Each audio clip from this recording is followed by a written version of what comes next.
lagi ke Hotman Paris Show. Kita kembali di segmen Salam Kopi Joni.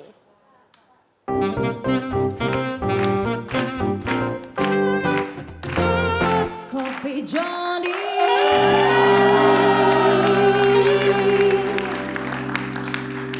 Oke, silakan Abang. Derita hukum malam ini yang juga adalah tamu Kopi Joni yang telah viral di Instagram Hotman Paris Official adalah seorang warga bernama Jusri Adil. Datang dari Luwu Timur, Sulawesi Selatan, desa apa? Desa Kasintu. Desa? Kasintu. Yang istri dan anaknya meninggal, dan kita tidak menuduh bahwa ini adalah malpraktek rumah sakit, tapi kita mau dengar dulu cerita versi daripada si suami ini. Bagaimana kejadiannya? Pada malam Senin, Bang. Tanggal berapa? Tanggal 24 bulan 3 2019. Ya. Istri saya mengeluh sakit di bagian perut. Udah hamil berapa bulan? 9 bulan, Bang. 9 bulan, oke. Tapi prediksi persalinannya tanggal 1, tanggal 2 menurut bidan bulan 4. Sekarang kan baru tanggal 24. Ya. Jadi waktu itu dia minta untuk diantar ke dokter praktek untuk check up. Oke, akhirnya kau bawa kemana dia pertama? Di awalnya sih ingin pergi di dokter bidang praktek langgananku itu Bidan Weli, tetapi karena puskesmas lebih dekat daripada dokter praktek Bidan Weli dan agak lagi pula sudah larut malam hampir jam 8, jadi saya berinisiatif di perjalanan untuk singgah ke puskesmas. Puskesmas apa namanya? Puskesmas Mangkutana. Di desa apa? Di desa Tomonit, di desa Mangkutana. Oke, di Luwu Timur. Iya, masih. Oke, terus kamu ketemu dokter di sana atau bidan? Ketemu bidan. Oke, terus apa yang terjadi? Setelah itu diperiksa istriku, saya dengar waktu diperiksa pembukaan satu sempit, tekanan darah 140/90, cuma itu, Bang. Oke, pembukaan baru satu. Satu sempit. Satu sempit. Selanjutnya apa yang terjadi? Selanjutnya setelah diperiksa kami disuruh istirahat di ruangan. Di puskesmas yang sama? Di puskesmas yang sama. Terus berapa lama istirahat? Sekitar kurang lebih 1 jam, Bang. Oke, habis itu? Habis itu karena istriku sudah tidak pernah merasa sakit lagi, jadi dia ingin pulang. Jadi kami pergi ke lobi untuk meminta untuk kalau bisa mau pulang karena ini kan untuk kontrol aja. Iya. Setelah sampai di lobi, saya minta pulang. Bidan yang tadinya periksa istriku bilang, kenapa kita minta pulang, Pak? Nanti sekitar jam 9 saya mau periksa lagi istri ta. 9 malam? 9 malam. Oke. Jadi karena itu saya lihat jam kurang lagi 15 menit jam 9, jadi saya inisiatif untuk Akhirnya nggak jadi pulang? nggak jadi pulang. Nah, terus? Kemudian setelah saya duduk di dekatnya, perawat itu, bidan itu nelpon sama dokter. Ini dia jelaskan sambil lihat istriku, dia ngomong. Terus itu setelah nelpon, istriku disuruh tes urin. Setelah tes urin, setelah dilakukan tes urin, langsung diagnosa istriku positif protein. Katanya keracunan kehamilan istriku. Jadi itu kata bidan? Kata bidan itu. Dari mulai Anda masuk ke puskesmas sampai dibilang keracunan tidak ketemu dokter? Tidak pernah, Bang. Oke, Anda masuk ke puskesmas jam berapa? Hampir jam 8. Jam 8, terus dibilang keracunan? Sekitar jam 9. Oke, terus habis itu apa? Terus bilang, tambah tidak bisa kita pulang, Pak. Oke. Bisa saja kita minta pulang, tapi siap kita bertanda tangan. Oke, akhirnya nggak pulang? Siap kita bertanggung jawab kalau ada apa-apa dengan istri tak. Saya tidak berani, Bang, maksudnya menanggung Oke, resiko. akhirnya nggak pulang, terus apa yang terjadi kemudian? Saya nginap, ikut sarannya untuk nginap. Nginap di puskesmas itu? Puskesmas. Apa tadi nama puskesmasnya? Puskesmas Mangkutana. Di daerah desa mana? Desa Maleku. Oke, di Luwu Timur. Luwu Terus Timur. nginaplah malam itu? Nginap malam Mulai itu. masalah terjadi kapan? Setelah di rumah sakit, Bang, karena Enggak tahu, puskesmas atau rumah sakit? masih di puskesmas itu, Ya, Bang. oke, kemudian dari puskesmas dibawa kemana? Itu malam langsung dibawa ke ruangan NIPAS untuk nginap. Setelah Dari puskesmas pindah, begitu? Atau di puskesmas itu juga? Dari tempat di lobi di depan tempat penerimaan pasien masuk ke ruangan NIPAS. Maksudnya tetap di puskesmas yang sama? Tetap di puskesmas Oke, yang sama. terus? Sekitar jam 1 malam, saya minta pulang kepada istriku karena sudah ada mertuaku untuk gantikan saya. Ya. untuk urus anak-anakku yang di rumah tinggal 2. Jadi setelah paginya, setelah anakku berangkat sekolah, istriku nelpon, "Yang, di mana Ki? Kau ditanya sama perawat. Saya mau dirujuk ke rumah sakit Wotu." Saya bilang, "Iya, tunggu sebentar Yang, karena ini saya sudah mandi juga, saya siap berangkat." Jadi setelah saya sampai di rumah sakit, Bang, saya melakukan beberapa tanda tangan dan mempersiapkan fotokopi BPJS-nya istriku dengan kartu keluarga masing-masing 7 lembar. Setelah itu keluar dari ruangan, satu bidan senior Di puskesmas yang sama? masih di puskesmas yang sama, satu bidan senior, saya ikut di belakangnya keluar. Kebetulan ketemu dengan bidan yang diagnosa istriku malamnya positif protein. Langsung dia bertanya, "Coba periksa lagi Ibu Kasminya." Kalau saya lihat gejalanya bukan keracunan kehamilan. Itu. Oke, jadi bidan yang kedua mengatakan bukan keracunan. Ya. Yang pendapat dia apa? Ya setelah itu saya dikasih selembaran untuk pergi coba check up ulang di laboratorium Di tempat lain? tempat sama. Tempat sama. Ya. Terus dicek ulang, hasilnya apa? Hasilnya negatif, Bang. Jadi tidak ada keracunan? Tidak ada, sehat. Oke, terus selanjutnya apa yang terjadi? Selanjutnya itu saya kira saya sudah bisa pulang. Jadi Ya. saya tetap tinggal saja duduk Ya, di terus? depan kamar. Ya. Lama kemudian datang ambulans di depan. Setelah itu ada pasien yang gawat darurat. Itu satu kampung saya, Bang. Cuma lain Oke, satu ya, desa. khusus istrimu, to the point Ya. aja. Langsung terus, apa yang terjadi kepada istrimu? Istriku masih sehat, Bang. Duduk-duduk. Ya, oke, masalah mulai kapan terjadi? Biar ini menyingkat waktu. Mulai kapan terjadi? Sejak dirawat dibawa ke rumah sakit, Bang. Dari puskesmas Ya. dipindah ke rumah sakit karena alasan apa? Saya kurang tahu, Bang. Oke, akhirnya dibawa ke rumah sakit mana? Rumah sakit Ilagaligo Wotu. Apa namanya? Ilagaligo Wotu. Oke, di sana diapain? Di Ketemu dokter nggak? enggak pernah ketemu Jadi dokter. di sana diapain? Coba ceritakan. Kita cuma ada waktu satu segmen. Coba langsung to the point apa? Di sana diceritakan saya cuma disuruh ambil obat jam 12 disuntik obat perangsang kena impus dari rumah. Dibilang apa yang terjadi? Apa yang dibilang Tidak terjadi? ada, Bang. Tidak ada. Oke, habis itu Jam 12 disuntik obat perangsang perangsang untuk apa? Menambah bukaan.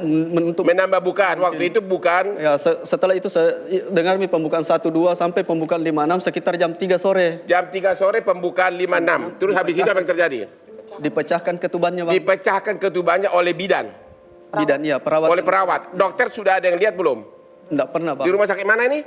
Ilagaligo Wotu. Di Ilagal. kota mana? Masih Luwu Timur. Oke. Akhirnya oleh bidan dipecahkan ketubannya 5-6. Apa yang terjadi?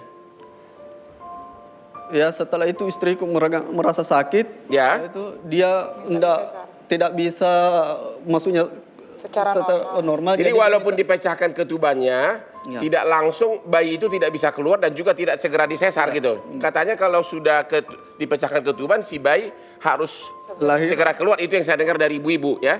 Oke. Terus berapa lama sesudah dipecahkan ketuban, bayi masih di dalam kandungan? Sampai jam 11 malam. Berapa lama? 7 sampai 8 jam. 8 sampai 7 jam ketuban sudah pecah, tetap si bayi masih di dalam. Iya, Bang. Bukan, you nggak nanya bahwa kalau sudah pecah ketuban harus segera dioperasi sesar agar bayinya keluar. Minta nggak?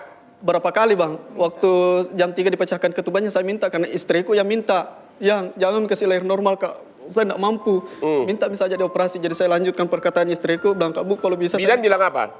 Bidang bilang, "Kamu tidak bisa bilang begitu, Pak, minta begitu. Kalau kita yang minta membayar ke itu." Istriku yang dengar bilang, "Biar Miang, ada di simpananku, ada di uang sebawa." Bilang, "Kak, biar Mi Bu." Saya lanjutkan perkataan itu, "Biar Mi Bu, saya siap membayar." Akhirnya kemudian Dia tinggalkan kami. tinggalkan dan ketahuan bayi sudah meninggal di jalan rahim atau di kandungan? Di kandungan, Bang. Kalau menurut saya di kandungan, Bang, karena Sudah meninggal sesudah berapa jam? Sesudah pecah jam ketuban? 10 malam, Bang. Berarti berapa jam sesudah ketuban 5 atau 6 dipaksa dipecahkan? 6 jam ya. 7 6 jam. Ketahuanlah di situ udah meninggal bayinya. Oke, kemudian sesudah ketahuan bayinya meninggal dalam kandungan, pihak bidan bilang bertindak apa? Panik, Bang. Ada yang telepon dokter, ada yang telepon ruangan operasi. Ada Dokternya datang nggak sesudah ketahuan bahwa bayi meninggal di dalam kandungan? setelah di kamar operasi, Bang. Kooperasi untuk mengeluarkan bayi. Iya. Katanya, sesar. Bang. Oke, habis itu keluarlah bayi sudah Meninggal. disesar, udah meninggal. Kalau saya lihat di kamar operasi, itu saya tidak tahu kalau dia sesar istriku, tapi saya lihat anakku sementara dipukul-pukul, disuntik, dimasukkan impus, itu saya lihat Dan tidak bergerak. tidak bergerak, Bang. Oke, Akhirnya lu tahu bayi lu sudah meninggal. Kemudian apa yang terjadi sama ibunya? Ibunya setelah itu Sadar. sadar Oh, sempat sadar ya? sempat sadar Terus sekitar jam 3, berapa lama dia sadar? sekitar 2 jam, Bang. Habis sudah sadar 2 jam, apa yang terjadi? Langsung katanya tekanan darahnya tinggi, Koma. langsung koma, langsung Langsung koma bang. langsung Koma dan kemudian diapain?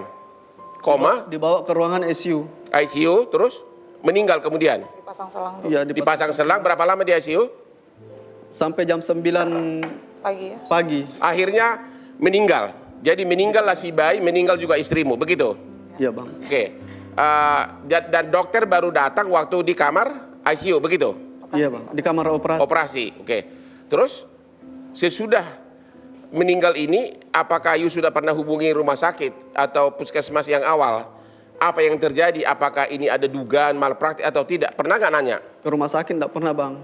Ya terus Tapi pihak Itu rumah sakit karena saya langsung serahkan kepada hukum. Besoknya langsung saya melapor ke hukum. melapor ke Polres, Luhut Timur.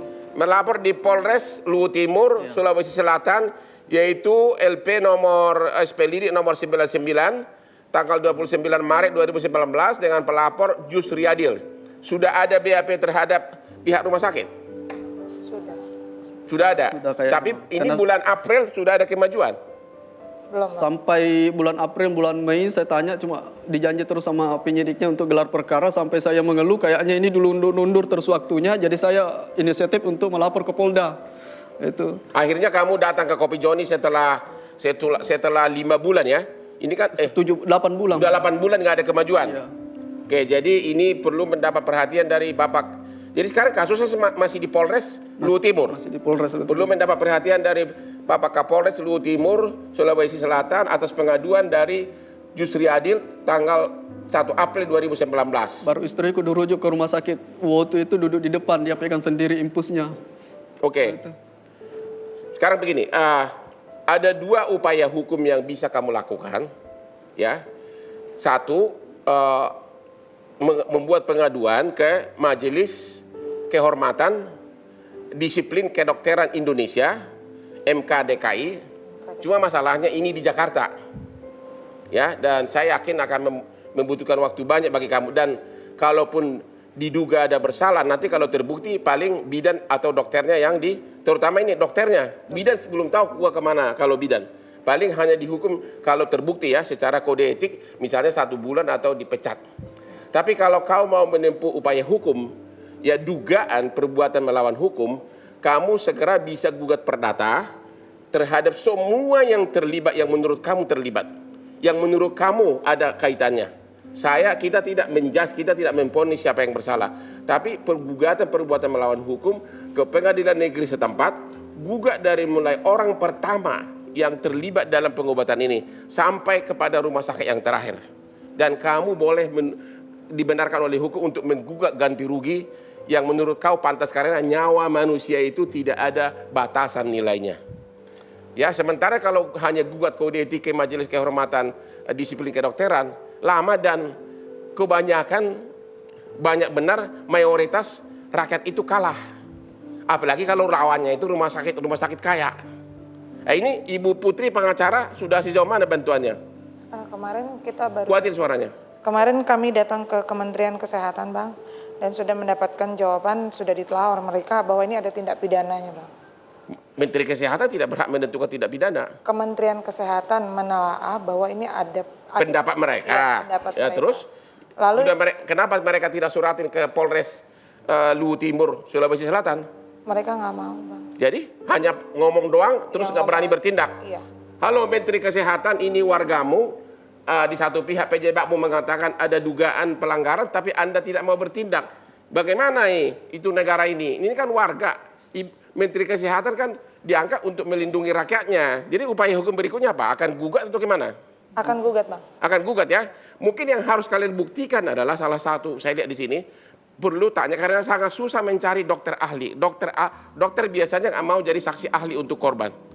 Yang paling utama kau buktikan adalah apakah dengan pecah ketuban 5-6 jam bayi itu tidak boleh lagi terlalu lama dalam kandungan. Saya kira itu pertanyaan kunci secara hukum walaupun saya bukan dokter. Karena kalau ketuban sudah pecah, bayi katanya tidak boleh terlalu lama. Kanannya Begitu ya. Oke, mudah-mudahan Bapak Kapolres Luhut Timur dan juga Menteri Kesehatan mendengarkan ini, dan kalau gugatan perdata adalah inisiatif dari Bapak dengan pengacaramu. Ya, oke, sampai ketemu lagi. Mudah-mudahan berhasil perjuanganmu. Sekian segmen Salam Kopi Joni kali ini. Kita akan jumpa setelah pesan-pesan berikut. Jangan kemana-mana, tetap di Hotman Paris Show.